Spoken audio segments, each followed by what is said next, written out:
দুবারের তৃণমূল সাংসদ ছিলেন অপরূপা পোদ্দার। পুলিশের গায়ে, কর্তব্যরত পুলিশের গায়ে হাত দেওয়ার জন্য তাকে থানায় ডেকে পাঠানো হয়েছিল, জাননি। দ্বিতীয়বার তাকে থানায় ডেকে পাঠানো হয়েছে। এবার তিনি গেলেন কালো কোট পরে। তিনি একসময় আইনজীবীও ছিলেন। আইনজীবী নিজে তো আইন ভালো জানেন, তাহলে যে কাজ করলে তা আইনত দণ্ডনীয় গর্হিত কাজ, সে কাজ তিনি করলেন। আর সেই কাজের সাফাই দেওয়ার জন্য আজ আবার আইনজীবীর কোট। রানা আছে আমার সঙ্গে। রানা, আইনজীবীর কালো কোট পরে এক সময় আইনের প্র্যাকটিস করতেন পরবর্তীতে সাংসদ অপরূপা পোদ্দার আজ থানায়। একদমই তাই অতনু। দেখো, আজকে আইনজীবীর কোট পরে ও সঙ্গে একজন আইনজীবীকে সঙ্গে নিয়ে তিনি ঠিক নির্দেশ করে আমার 5 মিনিট আগে শ্রীরামপুর থানাতে আছে। তোমার রীতিমতো পুলিশি কর্ডনের মধ্যে দিয়ে তাকে ঘেরাটোপের মধ্যে সে ঢুকে যায় শ্রীরামপুর থানার ভেতরে। এখন তোমার এই মুহূর্তে তাকে জিজ্ঞাসাবাদ করছে শ্রীরামপুর থানার আইসি রয়েছে, সঙ্গে রয়েছে এসিপি কমল মাইতি সহ অন্যান্য পুলিশ আধিকারিকরা। সেদিনের ঘটনা মঙ্গলবার দিন, অর্থাৎ যেদিনকে এনআইএ যখন তার স্বামী শাকির আলীকে যখন নিয়ে যাওয়ার সময় সে পুলিশের সঙ্গে যে ধরনের দুর্ব্যবহার করেছিল, পুলিশকে ধাক্কা দিয়েছিল, পুলিশের সাথে রীতিমতো একটা হটকারিতা পরিস্থিতি তৈরি করেছিল।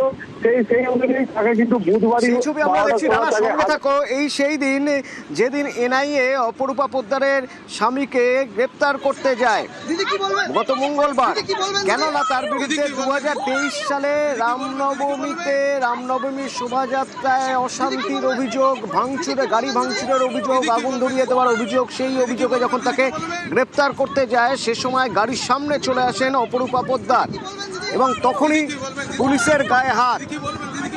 সেই ঘটনার জন্য তাকে থানায় ডেকে পাঠানো হয়েছিল, কিন্তু সেদিন তিনি যাননি। দেখা গিয়েছিল প্রাক্তন তৃণমূল সাংসদ সেদিন তিনি কলকাতায়।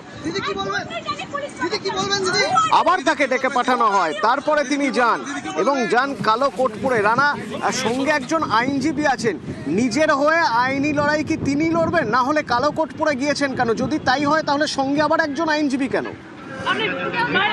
একদমই তাই। দেখো, যেহেতু অপরূপা পোদ্দার একজন আইনজীবী, সেই অনুযায়ী সে যেমন কালো কোট পরে গেছে, পাশাপাশি তার আইনি সুরক্ষার জন্য সে একটা যে আইনজীবীকেও সঙ্গে করে নিয়ে এসেছে।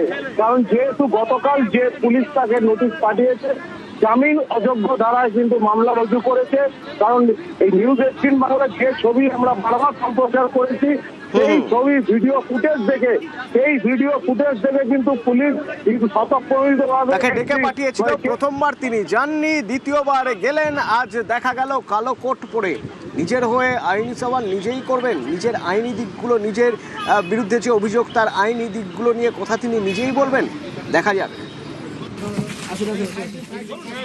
ধর্মতলায় ভিক্টোরিয়া হাউসের সামনে এই যে সমাবেশ, এবার এই সমাবেশে ইতি, অর্থাৎ কলকাতা পুলিশ 21শে জুলাইয়ের সমাবেশ ধর্মতলায় ভিক্টোরিয়া হাউসের সামনে করার অনুমতি দেয়নি।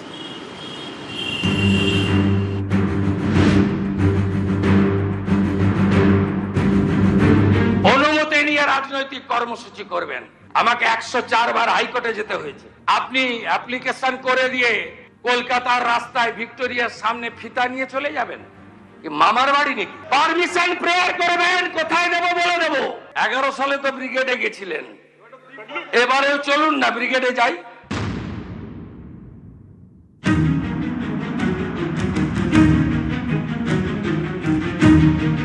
একুশে জুলাই তৃণমূলের শহীদ দিবস। প্রতি বছর এই দিনে ধর্মতলায় ভিক্টোরিয়া হাউসের সামনে সভা করে তৃণমূল। পালাবদলের পর 21-এর ছবি বদল। পরাজিত তৃণমূল এখন ভাঙা হাট। আড়াআড়ি ভাবে ভাগ হয়ে গেছে দল। মমতার তৃণমূল বনাম নব তৃণমূল। এবার কোন তৃণমূলকেই ধর্মতলায় রাস্তা আটকে 21শে জুলাই পালনের অনুমতি দিল না কলকাতা পুলিশ। ওইখানে অ্যাকচুয়ালি একটা জেনারেল 144 থাকে, মানে কোনো রকম মিছিল মিটিং অ্যালাউড হয় না। তো ওই অর্ডারটা এখন আছে, অর্ডারটা অলরেডি ইন প্রোক্লেমেশন।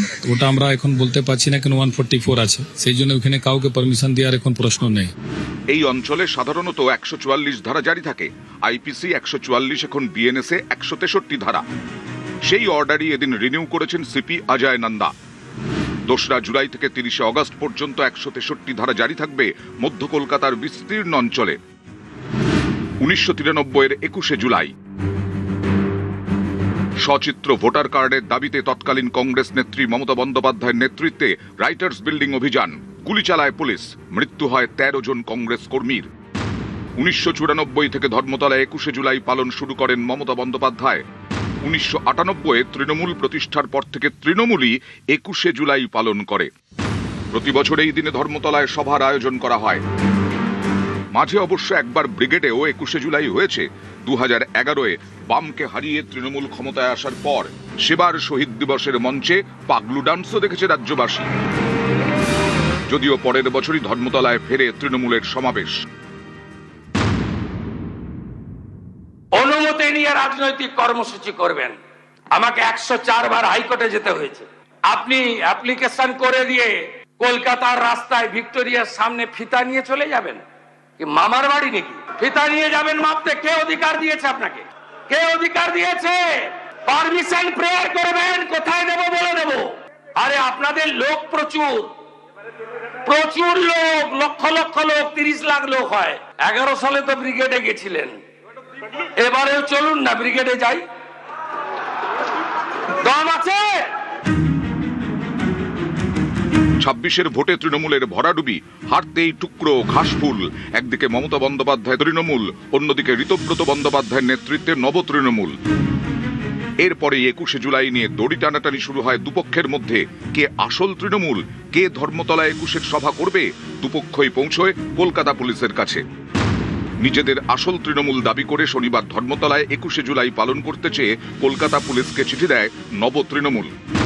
সেদিন বিকেলে একই দাবিতে চিঠি দেয় মমতা তৃণমূলও।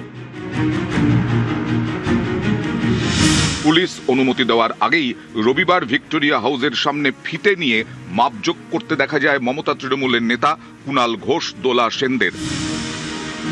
দিনের ব্যস্ত সময়ে ট্রাফিকে বাধা দেওয়ার অভিযোগে মামলাও হয় তাদের বিরুদ্ধে। শেষ পর্যন্ত কোনো পক্ষকেই ধর্মতলায় সভার অনুমতি দিল না পুলিশ। ওইখানে অ্যাকচুয়ালি একটা জেনারেল 144 থাকে, মানে কোনো রকম মিছিল মিটিং অ্যালাউড হয় না। তো ওই অর্ডারটা এখন আছে, অর্ডারটা অলরেডি ইন প্রোক্লেমেশন। ওটা আমরা এখন বলতে পারছি না কেন 144 আছে, সেই জন্য ওখানে কাউকে পারমিশন দেওয়ার এখন প্রশ্ন নেই। ঋতব্রত সন্দীপন গোষ্ঠীর তরফের অবশ্য জানা যাচ্ছে যে তাদের যেখানেই জায়গা দেওয়া হবে তারা সেখানেই 21শে জুলাই সমাবেশ করবেন। এক্ষেত্রে দাঁড়িয়ে ধর্মতলাতেই করতে হবে এমন কোনো সিদ্ধান্ত তারা এখনো পর্যন্ত গ্রহণ করেননি। অন্যদিকে কালীঘাটপন্থী তৃণমূল কংগ্রেসের বক্তব্য যে তারা আইন মেনেই চলবে এবং সে কারণেই তারা চিঠি দিয়েছিলেন কলকাতা পুলিশের কাছে যাতে অনুমতি পাওয়া যায়। তবে সেই অনুমতি আসবে না ধরে নিয়ে তারা আগামী দিনে আইনি লড়াইয়ের প্রস্তুতি নিচ্ছেন। ফলে তৃণমূলের যে 21শে জুলাই তা সত্যি ধর্মতলায় ফিরবে কিনা তা নির্ভর করবে আদালতের ওপরেই। ক্যামেরা অসিত দাসের সাথে আবির ঘোষাল, নিউজ 18 বাংলা, কলকাতা। এবার সেবাশ্রয় নিয়ে তদন্ত শুরু, খোঁজ খবর নেওয়া শুরু হয়ে গিয়েছে, অ্যাকশনে নেমে পড়েছে পুলিশ। তার কারণ এই যে সেবাশ্রয়গুলো তৈরি হয়েছে, সেবাশ্রয়ে একটা সেবাশ্রয়, সেখানে চিকিৎসক থাকছে, সেখানে যে ওষুধপত্র থাকছে, সেখানে স্বাস্থ্য পরীক্ষার ব্যবস্থা থাকছে, অথচ স্বাস্থ্য দপ্তর এসব কিছু জানেই না। এই সেবাশ্রয়ে স্বাস্থ্য দপ্তরের কোনো অনুমতি নেওয়া হয়নি। সেবাশ্রয়ের বিরুদ্ধে কড়া পদক্ষেপের হুঁশিয়ারি দিয়েছিলেন মুখ্যমন্ত্রী। আর এবার অ্যাকশন, কি সেই অ্যাকশন জানবো সরাসরি। সোমরাজ আছে আমার সঙ্গে। সোমরাজ,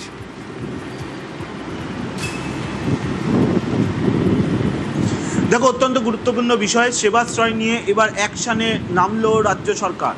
শুধু তাই নয়, যেটা সূত্র মারফত জানা যাচ্ছে, দক্ষিণ 24 পরগনা জেলায় যে সেবাশ্রয় কর্মসূচি শুরু করা হয়েছিল তৃণমূল কংগ্রেস সরকারের সময়, সেই কর্মসূচির ক্ষেত্রে স্বাস্থ্য দপ্তরের অনুমোদন নেওয়া হয়নি, যেমনটাই সূত্র মারফত আমাদের কাছে খবর আসছে। শুধু তাই নয়, এটাও জানা যাচ্ছে এই সেবাশ্রয় নিয়ে সেই সময় যে সমস্ত সরকারি আধিকারিকরা সহযোগিতা করেছিলেন বা যারা করেছিলেন তারা কিন্তু এবার স্ক্যানারে রয়েছেন রাজ্য সরকারের। পুলিশি তদন্তের রিপোর্ট চাওয়া হয়েছে স্বাস্থ্য দপ্তরের তরফে। সূত্র মারফত তেমনটাই খবর। তুমি জানো ইতিমধ্যেই দক্ষিণ 24 পরগনা জেলার বারুইপুর পুলিশ জেলা এবং ডায়মন্ড হারবার পুলিশ জেলা, এই দুই পুলিশ জেলাতে ইতিমধ্যেই অভিযোগ দায়ের হয়েছে সেবাশ্রয় কর্মসূচিকে কেন্দ্র করে। দুটি অভিযোগ দায়ের হয়েছে, একটি হচ্ছে সেবাশ্রয় কর্মসূচিকে কেন্দ্র করে, আরেকটি হচ্ছে সেবাশ্রয় কর্মসূচি নিয়ে আর্থিক বিষয়কে কেন্দ্র করে।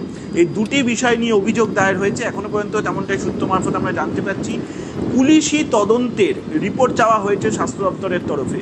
তার কারণ পুলিশের তদন্তে কোনো গাফিলতি উঠে আসছে নাকি বা কোনো আধিকারিকের নাম উঠে আসছে নাকি সেটা স্বাস্থ্য দপ্তর জানতে চাইছে বলেই সূত্র মারফত খবর।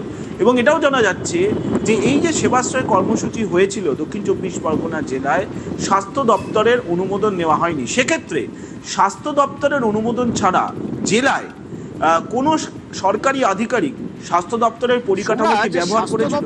এবার নেওয়া হয়নি, অথচ এরকম একটা ইনফ্রাস্ট্রাকচার তৈরি করা হলো, তাহলে কি এর মধ্যে কোনো সরকারি আধিকারিক কেউ কি যুক্ত ছিলেন?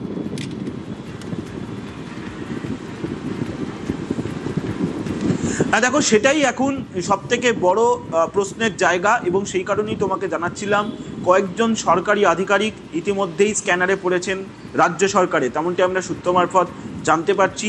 এবং যেটা জানা যাচ্ছে বা যেটা সূত্র মারফত আমরা জানতে পারছি যে এই যে সেবাশ্রয় কর্মসূচি হয়েছিল, এই সেবাশ্রয় কর্মসূচির জন্য কোনো সরকারি পরিকাঠামো কি ব্যবহার করা হয়েছিল সেটাও এখন স্বাস্থ্য দপ্তর জানতে চাইছে এবং সেটাও ইতিমধ্যেই খতিয়ে দেখার প্রক্রিয়াও শুরু হয়েছে।